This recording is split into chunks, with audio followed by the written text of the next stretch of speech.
అసలు యాక్టింగ్‌లోకి ఎలా వచ్చారు? తెలుగు ఫిల్మ్స్‌లో కానీ, ఐ మీన్ తెలుగు సీరియల్స్‌లో కానీ. How did you end up in acting?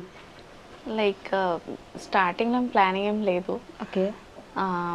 తర్వాత ఏంటంటే లైక్ మాస్టర్స్ కంప్లీట్ చేసి, పీహెచ్‌డీ చేసి ప్రొఫెసర్ అవుదామని ఫుల్ ప్లానింగ్ లైఫ్‌లో. ఓకే. Families like yeah! మన ఫ్యామిలీలో అందరూ గవర్నమెంట్ జాబ్ కాబట్టి సో దే వాజ్ లైక్ బావుంది, బావుంది అది మంచి టాప్ స్టూడెంట్ మీరు. బాగా చదువుతారు.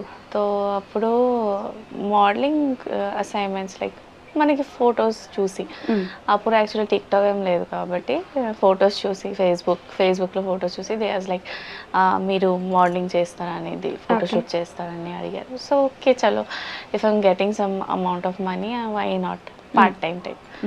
సో ఓకే వెళ్ళాను చేశాను దే లైక్ తర్వాత ఒక వెబ్ సిరీస్కి అడిగారు. అప్పుడు నేను చెప్పాను నాకు యాక్టింగ్ రాదు అనేది. దెన్ లైక్ ఓకే చూద్దాం అనేసి అప్పుడు లైక్ స్టార్టింగ్ ఇలా చిన్న చిన్న స్టెప్స్.